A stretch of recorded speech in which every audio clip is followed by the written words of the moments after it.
Next. Oh ya, sebelumnya aku mau jelasin ke kalian kenapa ini kita belajar menyetir dan ini ada gambar beruang, kelinci dan lo. Ini karena aku sekalian promosi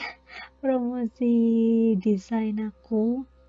Jadi kalau kalian mau beli, jadi ini aku jual desain batik tapi dengan model-model yang modern, dan aku juga terima custom orders ya. Jadi kalau misal kalian mau warna yang berbeda atau mau tulisan yang berbeda, kalian bisa cetak, bisa komen, atau bisa kirim pesan di Instagram. Nanti aku kasih link di sini gimana cara pergi ke toko aku di Redbubble. Atau kalau kalian mau hanya beli desainnya aja, digital filenya aja, bisa kontak aku di Instagram di jochan.yochan atau di link di deskripsi di bawah. Oke, kita lanjut. When driving in work zones, you should, ketika kita menyetir di zona ada perbaikan jalan kayak gitu, work zone, apa yang harus kita lakukan? A. Increase your speed to get through the zone as quickly as possible. Jadi kita justru ngegas ya. B. Reduce your speed and be prepared to stop suddenly. Jadi kita mengurangi kecepatan dan siap-siap kalau misalnya harus berhenti. Atau C. Maintain your normal speed the whole way through the zone. Jadi kayak nggak ada apa-apa gitu, kayak normal aja, nyetir biasa aja. Oke, silakan dicoba jawab.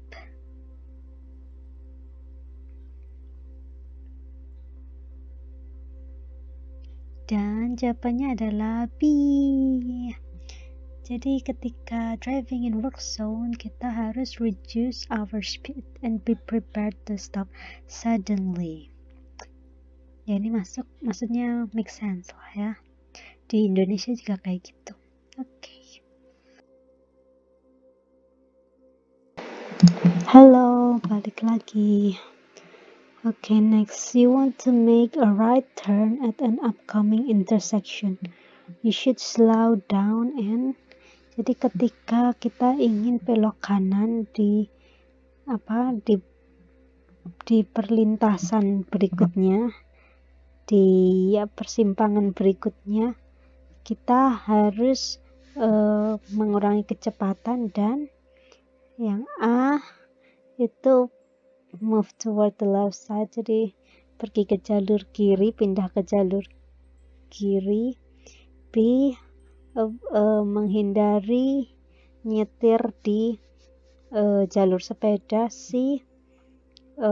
Kasih sinyal, kasih lampu sen 100 feet sebelum belok. 100 feet itu sama dengan 30 meter kurang lebih. Silakan dicoba jawab.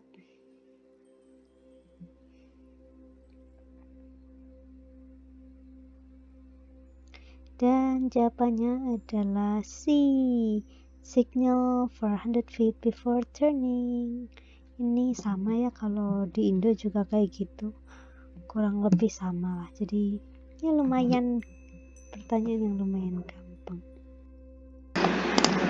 Hello. Oke, balik lagi. An orange and triangular sign on a vehicle always means, jadi tanda kayak gini itu di kendaraan itu artinya apa? Yang A, the vehicle has the right of way. B, slow moving vehicle. C, shoulder work ahead. Silakan dicoba jawab.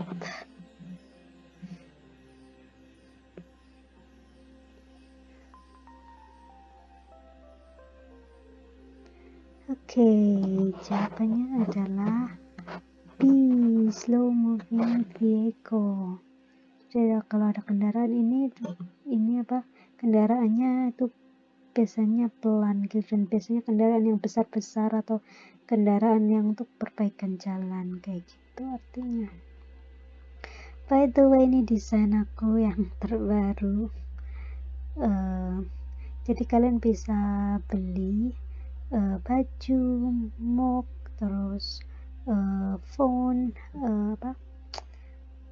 case gitu, terus home decor modelnya kayak gini. Nanti aku kasih link di bawah di toko aku, dan kalau misal kalian mau beli desainnya aja atau cuma digital filenya juga bisa, dan ini bisa dikirim ke seluruh dunia juga. Oh iya, dan juga aku menerima custom order, jadi kalau misalnya mau warna yang berbeda atau mau tulisan yang berbeda itu bisa banget. Dan by the way, desain aku ini Indonesia ya, tema Indonesia. Jadi ini Sumatra Coffee, karena kopi Sumatera itu terkenal banget di Amerika bahkan. Cuman banyak yang nggak tahu kok Sumatera tuh ada di Indonesia kok di sini. Dan juga yang ini yang lagi trending ya, meme yang lagi trending tentang, aku nggak seberapa ngerti sih tentang lawyer, nggak tahu lah, pokoknya seorang lawyer di Amerika sini, dia bilang kalau I'm something terus I'm not a cat gitu. Terus ini kucing ini adalah kucing merah dari Kalimantan, namanya Borneo Bay Cat, dan kucing ini sedang mengalami kepunahan ya. Jadi jumlahnya cuma tinggal sedikit di Kalimantan. Jadi ya, memperkenalkan hal-hal yang keren, yang indah dari Indonesia ke dunia, seperti itu. Okay, next, when backing up, ketika kita memundurkan mobil, yang mana yang benar? A. Look through the rear window, lihat spion, dan melalui spion. B. Press hard on the gas pedal, pencet gas dalam-dalam, pencet dengan keras. Atau C. Rely only on your rear view mirror, atau lihat hanya melalui spion. Oh, by the way, sorry, yang A ini bukan spion ya, rear window itu berarti kaca mobil yang bagian belakang. Oke, silahkan dicoba jawab.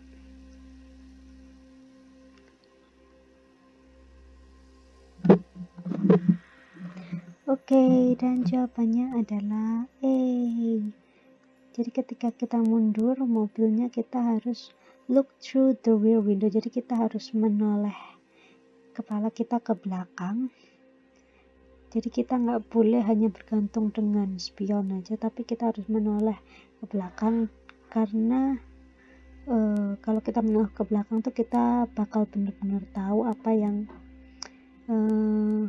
ada di belakang kita. Misal ada orang, ada anak kecil, atau ada sesuatu gitu. Kalau spion itu kadang ada blind spotnya, kadang nggak terlihat begitu.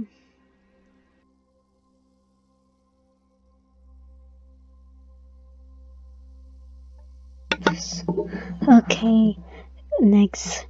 You are approaching an intersection at the posted speed limit when the signal turns yellow. Jadi ketika kita mendekati perlintasan jalur pada batas kecepatan yang ditentukan dan sinyalnya turns yellow, jadi lampu kuning, apa yang harus kita lakukan? Yang A, slow down and proceed through the intersection without caution. Jadi kita pelan-pelan, kita mengurangi kecepatan dan kita tetap jalan melewati perlintasan tanpa hati-hati.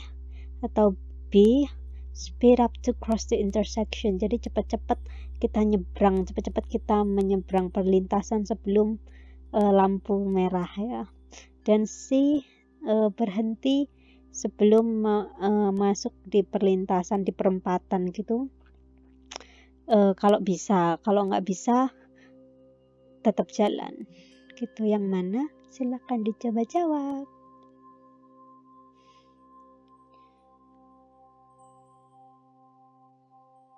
Dan jawabannya adalah C. Jadi kita harus stop sebelum memasuki perempatan ya, atau perlintasan.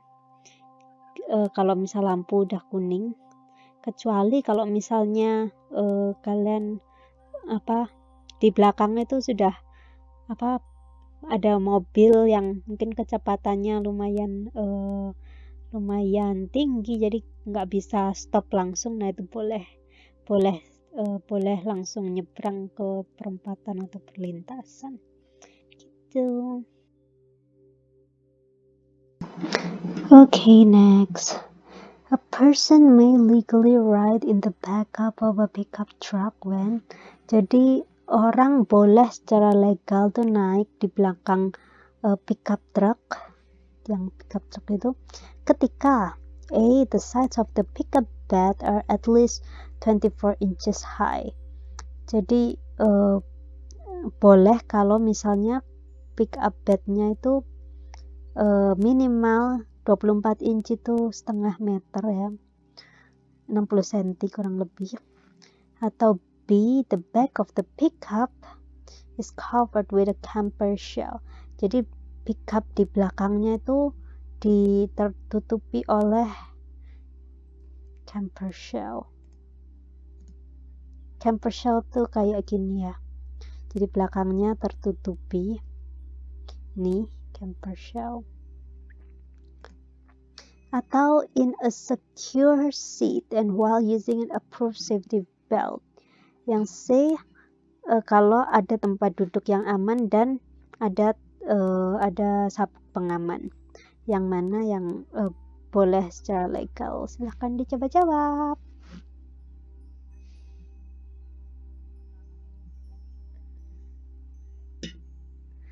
Oke, dan jawabannya adalah C, in a secure seat and while using an approved safety belt. Jadi cuman boleh kalau ada tempat duduknya dan ada sabuk pengamannya gitu. Okay, next. When driving at night on a dimly lit street, you should. Jadi ketika kita nyetir malam hari, ketika lampunya lampu jalannya itu maksudnya nggak seberapa terang, apa yang harus kita lakukan? A. Drive slowly enough that you can stop within the area illuminated by your headlights.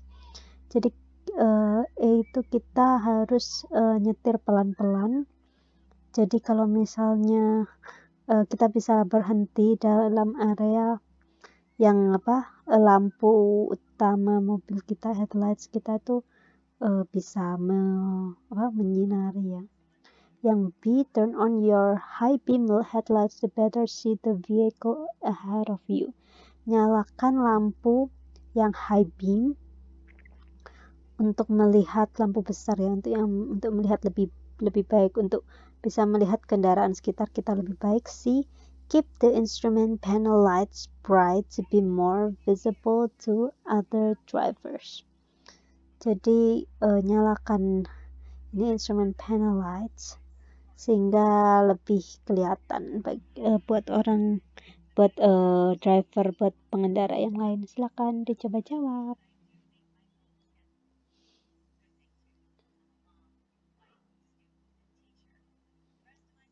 Dan jawabannya adalah A. Kita harus drive slowly enough that you can stop within the area illuminated by your headlights. Kalau B ini menurut aku salah, karena high beam itu bisa membuat pengendara lain tuh silau, yang membahayakan pengendara yang lain. Dan kalau C ini instrument panel lights itu kayak gini contohnya guys, ini. Jadi kayak yang di setir mobil kita, ini instrument panel lights. Instrument panel lights. Jadi kalau kita nyalakan instrument panel lights itu nggak nyambung ya, karena itu kan di dalam mobil, sedangkan ini supaya lebih visible untuk pengendara lain. jadi salah jawabannya adalah A. Okay, next. Fatigue increases the risk of kecapean meningkatkan resiko. Yang mana ini sih menurut aku lumayan tricky sih. Rada bingung juga aku. Yang A, missing an exit, jadi kita kelewatan dengan jalur keluar. Yang B, being late for an appointment, terlambat janji gitu. C, falling asleep behind the wheel and crashing. Ya, silakan dijawab.